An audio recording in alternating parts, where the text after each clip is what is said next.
del capitán y del movimiento legionario, del cual tenemos mucho que aprender. Amigos y camaradas argentinos, de una manera muy especial, camaradas del movimiento legionario rumano que han querido estar aquí presentes con nosotros en este día y a los cuales tenemos tanto que agradecer como predecesores en esta lucha y como ejemplo para nuestra lucha. Nos hemos reunido aquí para la presentación del libro del capitán Cornelio Codriano, El diario de la cárcel, el diario escrito por él en la cárcel de Quilaba durante los últimos días, los últimos meses que precedieron a su martirio. En esta obra se publica también el testamento de John Motta, el joven voluntario rumano combatiente en la guerra española, o sea, las cartas que él deja como despedida y como testamento espiritual a su padre, a su esposa, al capitán, a los legionarios romanos. Queremos que en la proximidad a la fiesta de San Miguel Arcángel, la aparición de este libro, la presentación de este libro sea un homenaje al arcángel protector de la lucha de Cornelio Codriano, que es nuestra lucha como patriotas, como cristianos, en cualquier lugar del mundo donde estemos. ¿Qué podemos decir sobre este tema? Nada nuevo. Palabras, ideas muy antiguas, eternas, pero que tienen siempre vigencia y que tienen que ser repetidas y predicadas una y otra vez hasta que consigan no solamente penetrar y grabarse en un puñado de inteligencia, sino desde estas inteligencias bajar a muchas voluntades y bajar a muchos corazones, hacerse vida, hacerse práctica, hacerse lucha, hacerse sacrificio, hacerse martirio. Hay dos formas en las cuales se puede presentar un ideal. Un ideal de vida y un ideal de lucha puede ser presentado teóricamente con la exposición de una doctrina, algo que va directamente a la inteligencia, y de allí debe bajar a la voluntad, a la pasión y a la acción. Hay otra forma de presentar un ideal de vida que es presentarlo de una manera concreta, encarnado en alguien que lo ha vivido, de alguien que ha vivido el ideal, que ha tenido el ideal como eje y centro de su vida y que ha sabido llevarlo hasta las últimas consecuencias, hasta la muerte, hasta el martirio, hasta el acto supremo de caridad. Cristo dice: nadie ama más que aquel que da la vida por sus amigos. Este es el sentido que tiene para nosotros aquí en Argentina, a tantos miles de kilómetros de distancia de los hechos narrados en este libro, a tanto tiempo de distancia en la historia, la presentación de estas dos figuras. Es el ideal presentado no en una obra teórica de doctrina, sino en dos ejemplos de ideal encarnado, de ideal vivido y de ideal vivido hasta las últimas consecuencias. Páginas escritas por el capitán en la soledad de la cárcel y en los momentos de pasión, de martirio, donde él está luchando para mantener una esperanza interior, donde él está luchando cuando todo le parece oscuro en su patria y a veces esa oscuridad intenta invadir su alma. Cornelio Codriano está luchando con la meditación de los evangelios, con la oración, con el recuerdo de su lucha para mantener viva la fe en Dios, para mantener la esperanza en la resurrección de su Padre. Palabras las que dirige John Motta como despedida a sus seres queridos cuando parte para una lucha de la cual lo presiente no va a volver, firmando ya su carta como muerto por Dios y por España. No son palabras vanas, no es literatura. Se puede escribir sobre el heroísmo, sobre la muerte, sobre el sacrificio, sobre el sufrimiento, cómodamente sentado en un escritorio. No es el caso de las palabras que presentamos aquí. Son palabras que acompañan una experiencia de vida, una experiencia de combate, un ideal vivido. Son escritas en el mismo momento en que el sufrimiento está presente y en el que la muerte se está acercando. Son palabras escritas en el momento de partir para el combate. Son palabras escritas cuando en la prisión injusta se está aguardando la sentencia de cárcel y la sentencia de muerte. Palabras que nacen de un corazón dolorido, palabras que nacen de un alma grande en el ideal. Es la presentación de un ideal de una manera concreta, como el capitán Codreanu y como John Motta fueron capaces de vivirlo hasta la muerte. La presentación del ideal en un modelo que tiene vigencia, a pesar de la distancia y a pesar del tiempo, hoy para la juventud argentina. El ideal presentado en un modelo de vida. ¿Cuántos modelos falsos nos presenta el mundo de hoy? En otro tiempo, la Iglesia tenía sus modelos y la patria los suyos. La Iglesia nos presentaba a los santos, no solamente para que fueran intercesores delante de Dios, sino para que fueran ejemplo de vida. La patria a los héroes, la santidad y el heroísmo, el coraje combatiente y militar en los héroes de la patria, el coraje del espíritu y del sacrificio en los santos de la Iglesia, la santidad y el heroísmo, el estilo religioso de vida y el estilo militar de vida. Cornelio Codreanu une estos dos aspectos, el santo y el héroe, en una sola cosa. Es el patriota que ama a la patria y que es capaz de combatir y de sacrificarse por su patria, pero que es capaz también, por su patria, de permanecer largo tiempo en oración de rodillas delante del ícono del arcángel San Miguel, pidiendo de lo alto fuerza y protección para la lucha. Es el místico, pero es el místico que no se queda viviendo en las nubes de acuerdo a la falsa imagen del místico que a veces se nos presenta, sino que es capaz también de bajar al campo de combate y de empuñar una pistola.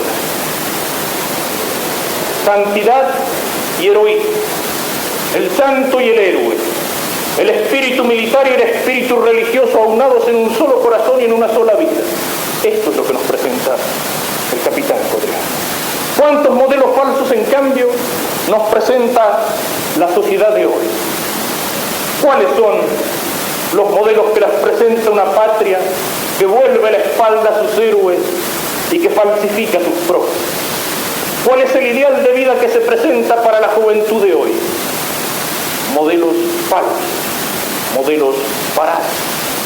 El joven o la joven que pone su ideal de vida en un artista de cine o en un imbécil que habla en la televisión o que rasca un instrumento para producir ruido con un ritmo desenfrenado, en un locutor o en un jugador de fútbol o en una reina de belleza. Ideales falsos, modelos falsos. No quiere decir necesariamente que sean malos, pero si el máximo ideal de vida de un joven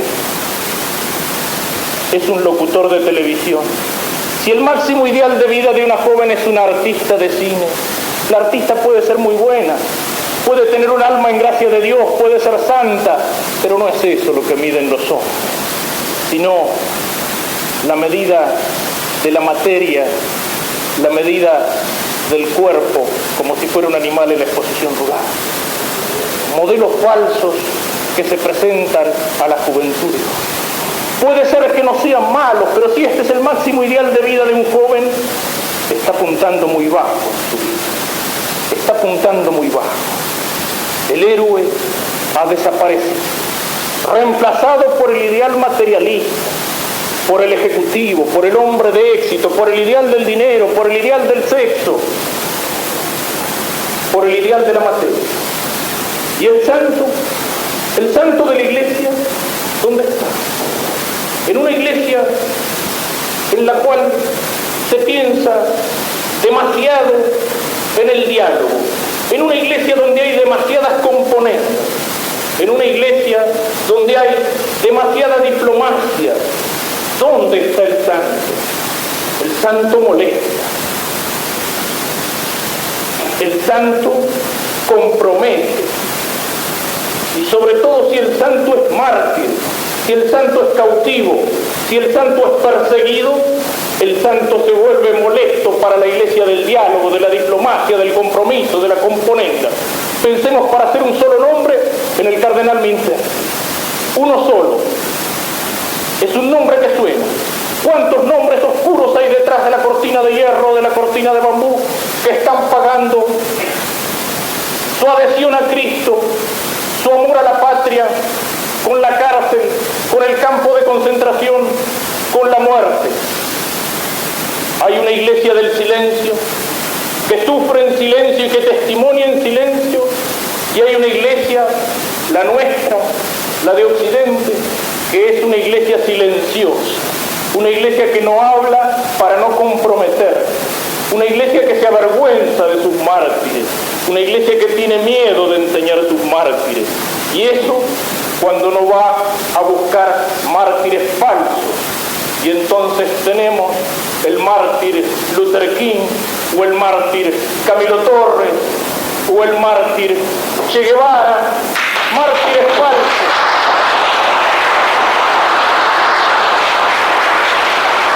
Y mártires que a veces no solamente no son cristianos, sino que son cómplices de los asesinos de nuestros hermanos. Con esto se busca reemplazar al santo y reemplazar al héroe en una iglesia que tiene miedo, en una iglesia que vive pensando en la diplomacia.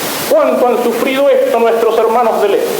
Yo recuerdo una carta del cardenal Witzinski, el heroico cardenal de Polonia, a una revista francesa pseudo-católica, en la cual le decía: lo menos que podemos pedir a nuestros hermanos de Occidente es que no agreguen más sufrimiento a los sufrimientos que ya tenemos.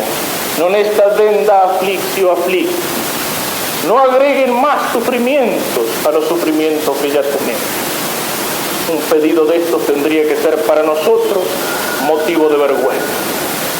Una sociedad, entonces, que ha falsificado a sus héroes, una sociedad que olvida a sus santos y a sus mártires. Esta sociedad no puede ser sino una sociedad en crisis, y es lo que estamos viviendo en la patria y en la iglesia. Una crisis que es mucho más grave de lo que puede aparecer para quien la mira solo superficialmente. Ustedes conocen el proceso de esta crisis en Occidente. No vamos a repetirlo, a analizarlo extensamente. Ha sido presentado aquí hace pocos días el libro del padre Mainviel, El comunismo en la revolución anticristiana, donde este proceso es señalado en su aspecto religioso y en su aspecto político. Como de una sociedad como fue la Edad Media, donde Dios estaba en el centro del corazón de los hombres y de la mirada de los hombres y en el centro de las naciones, una degradación, un proceso de decadencia espiritual, social, política, cultural a través de varios siglos, nos ha llevado a una sociedad donde en el centro del hombre está el hombre y donde en el centro de las naciones está el hombre hecho Dios, es decir, en última instancia, una sociedad satánica, una sociedad que ha realizado la tentación de la primera serpiente en el paraíso. Seréis como los dioses, seréis igual a Dios. Este proceso que comienza con el renacimiento, que volviendo las espaldas hacia lo trascendente, lo pone en una resurrección del paganismo, en una resurrección de lo carnal, de lo sensual. Este proceso que con el protestantismo rompe la unidad de la Europa cristiana y crea con el libre examen el individualismo entre los cristianos. Este proceso que con la filosofía alemana y el idealismo encierra al hombre en su subjetividad, negando la relación de la inteligencia al ser, es decir, la inteligencia del hombre se suicida. y como consecuencia del individualismo protestante y del subjetivismo idealista, el nacimiento de la democracia liberal y el nacimiento del capitalismo como formas de disolución de la sociedad en lo político primero y en lo económico después. Y la democracia liberal y el capitalismo que tienen su culminación, la culminación de esta putrefacción en el comunismo, y todavía allí no hemos terminado, porque estamos viviendo un proceso en el cual el capitalismo liberal y democrático y el marxismo ateo se unen en un orden tecnocrático donde el hombre ha sido transformado en un mero engranaje de la sociedad económica. Un hombre sin espíritu, pero es imposible arrancar el espíritu del hombre. Y entonces, ¿qué es lo que pasa? La sociedad tecnocrática deja un escape para el espíritu del hombre, un escape satánico, un escape falsificado también. Porque el hombre, ser relativo, creado, tiene una relación necesaria con Dios. Y cuando el hombre quiere volver las espaldas a Dios, termina adorando cualquier cosa, termina adorando a los animales, termina cayendo en las más abyectas y en las más baratas de la superstición. Esta es lo que acompaña a nuestra sociedad tecnocrática, donde el hombre intenta reemplazar la verdad de Cristo por cualquier estupidez, por cualquier superstición, por cualquier gurú que ande de paso por ahí, por cualquier maestro silo, por cualquier forma de espiritismo o de culto satánico. El hombre engranaje y el hombre falsificado espiritualmente. Porque el hombre y la sociedad, cuando se apartan de Dios, terminan por suicidarse. No hay orden posible en la sociedad, no hay autoridad posible en la sociedad, no hay jerarquía posible en la sociedad, no hay hermandad posible entre los hombres si los hombres se olvidan de que tienen un Padre en el cielo. No hay autoridad si los hombres comienzan por negar la autoridad de Dios. No hay jerarquía entre los hombres si los hombres comienzan por negar la jerarquía celeste. No puede haber justicia en la sociedad si los hombres niegan la justicia divina, si los hombres han dejado de creer en la justicia divina, de la cual depende y participa toda justicia entre los hombres. Este proceso social por el cual la sociedad que tenía en el centro a Dios se destruye y termina poniendo en su centro al hombre, este proceso lleva consigo un proceso de degradación del hombre. El hombre que pierde su vida sobrenatural, el hombre que rompe su relación a Dios para destruirse a sí mismo, el hombre cuya inteligencia se suicida rompiendo su relación con el ser y con la verdad, el hombre cuya vida de familia, cuya vida de afecto, cuya vida de comunidad se destruye, cuya vida económica se destruye siendo un engranaje y un esclavo tanto en el sistema capitalista como en el comunismo, que es la forma más perfecta de capitalismo. El hombre cuya jerarquía de valores está invertida.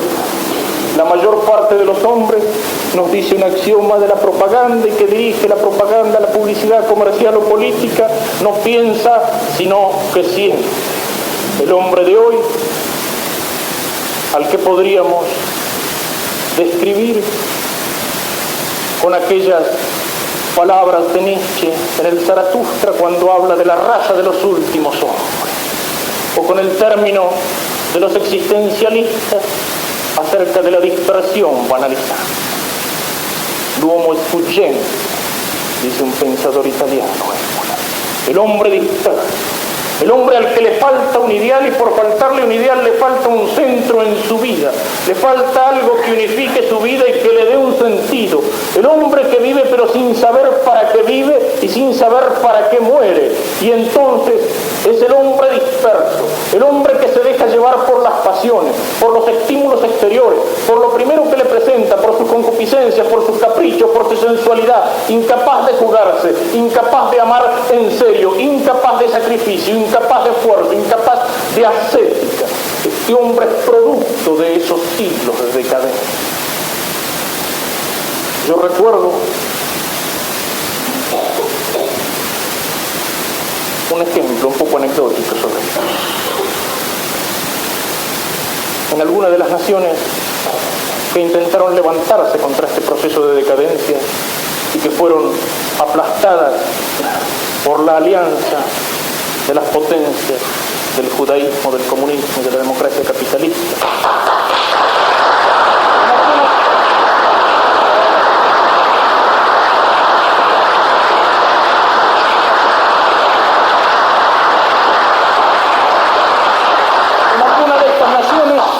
Tuve la oportunidad de leer un libro de una materia que aquí se llamaría Educación Democrática y que ponía como comparación para el joven que es educado allí dos cartas, y el joven tenía que hacer un trabajo práctico comparando las dos cartas. Una era una carta que se dirigía a un joven allá antes, digamos, de 1945, y decía que el camarada fulano de tal deberá presentarse para el servicio de trabajo en tal lugar a tal hora con su uniforme para una construcción social que en este momento no recuerdo. Y terminaba con un saludo. Un estilo, una mentalidad allí pintada. Al lado de esto, otra carta que quería mostrar lo que debe ser la mentalidad de un joven europeo después de 1945. Y decía: querido fulanito, te invitamos para la reunión del club de admiradores de no sé quién, donde escucharemos las últimas novedades en discos de su música, y te agradeceríamos que si tuvieras alguno también lo trajeras. Y después de esto, bueno, no recuerdo la carta de memoria, pero el estilo de las dos cartas era este. Y eso se pone para el joven que tiene 12, 13, 14 años en este país. De un lado, un ideal. Del otro, cualquier cosa. Pero el problema está que lo malo es el ideal. Lo malo era la primera carta. La segunda es el modelo de vida que hoy se presenta en una nación que, después de haber pasado por un periodo de enfermedad totalitaria, ha sido democratizada por los libertadores. Y uno podría decir: el problema de Europa y el problema del mundo que viene después de Yalta, y el problema del mundo donde dominan las potencias materialistas y judaicas, no es un problema de democratización, es un problema de que este mundo ha sido prostituido. No se ha cambiado un ideal por otro ideal, aunque fuera un ideal falso, se ha destruido un ideal para colocar en lugar de eso la más absoluta prostitución. Y perdónenme el ejemplo. Una vez recuerdo en un pueblo de Alemania, Hanau, que siendo una base abierta, porque allí pasaba un ferrocarril, una vez los aviones libertadores lo demolieron en un 90% en pocos minutos. Bueno, yo estaba una noche en aquel pueblo y salí a caminar. No había nadie. La gente se acuesta temprano. De pronto vi que venía un negro, y después otro, y después otro más. Y empecé a pensar: pero ¿a dónde me estaré metiendo? ¿De dónde salen todos estos? Al poco rato vi que venían más negros con mujeres rubias, de aspecto muy poco recomendable. Evidentemente las mujeres eran alemanas. Después empecé a ver que había luces y una serie de locales allí. Uno decía pornocine, el otro decía sexy bar, el otro decía striptease, y después un local más grande que era un cuartel de los soldados de los Estados Unidos de Norteamérica. O sea, es un simbolismo, es el simbolismo de la liberación.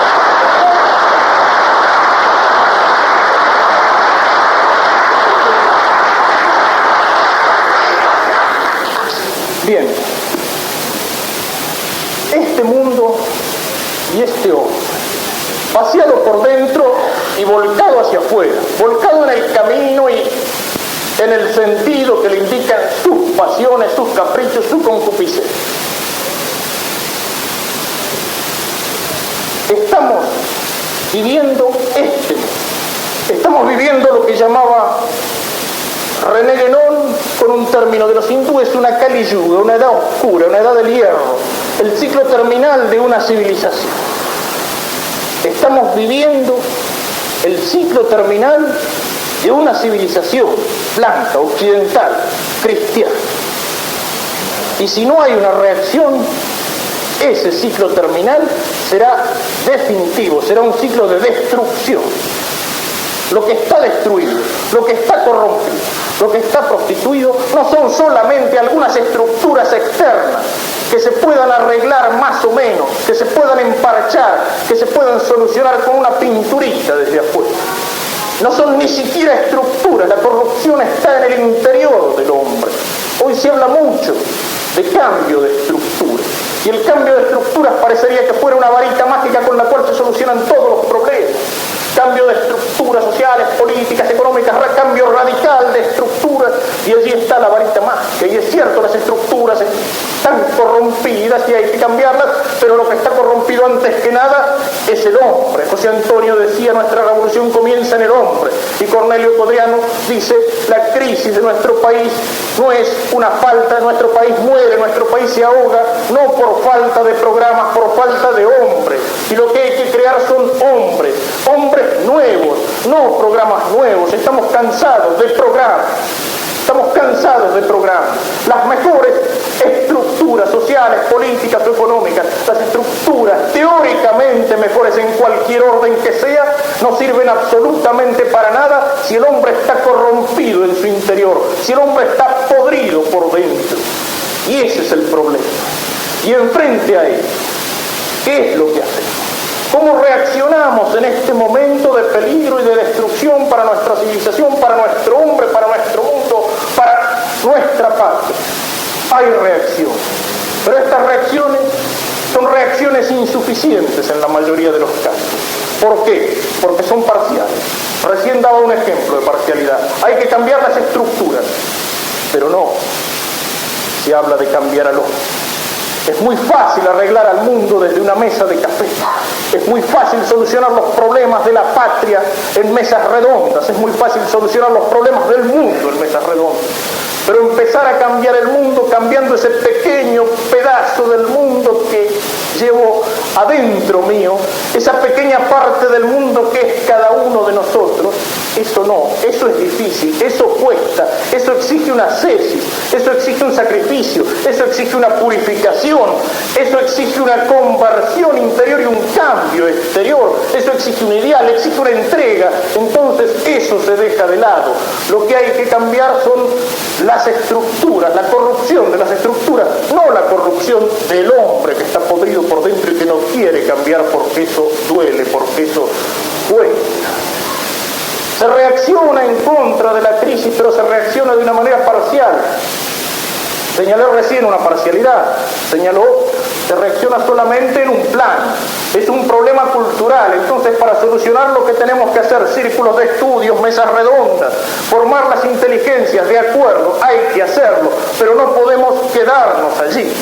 Se reacciona solo en un plano, solo en el plano religioso. Bueno, ¿qué hay que hacer en frente a esta crisis de la sociedad, a esta crisis en la iglesia? Hay que defender la misa auténtica, hay que rezar el rosario.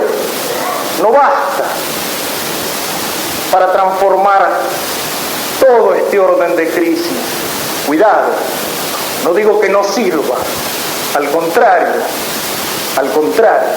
no vamos a cambiar nada si no se rezan muchos rosarios. Recuerden Lepanto. Mientras las naves cristianas y los soldados cristianos combaten con la espada, el Papa y todo el pueblo de Roma hace correr por sus manos las cuentas del rosario. Las dos cosas son necesarias, pero no basta la lucha en un solo plano. O se enfoca la lucha solamente sobre el plano político, olvidándose que las fronteras de la lucha no terminan en la frontera geográfica de la patria. Cornelio Codriano nos habla de que el destino último de las naciones es la resurrección de los muertos, y esta era la visión que lo alentaba. En el último día del juicio junto a Dios, la nación rumana numerosa en la gloria del Padre. Este es el juicio que lo alentaba, no solamente una visión terrestre. Cornelio Codriano nos habla de aquellos del espíritu y olvidándose de la lucha por el reino y por el triunfo de Dios en su alma, y el nacionalista que ve solo la realidad material de la patria y que olvida la realidad del espíritu, tiene el camino abierto para cualquier desviación. Puede terminar su camino en el marxismo, puede terminarlo en la delincuencia común. Tenemos muchos ejemplos. No se puede encarar la lucha por la patria, la lucha por la nación, olvidando la lucha por Dios. Como no se puede encarar la lucha por Dios. Desencarnada, desarraigada, lejos de esta realidad terrenal y humana que tenemos que defender. Ese espiritualismo abstracto y desencarnado puede llevar por otro camino.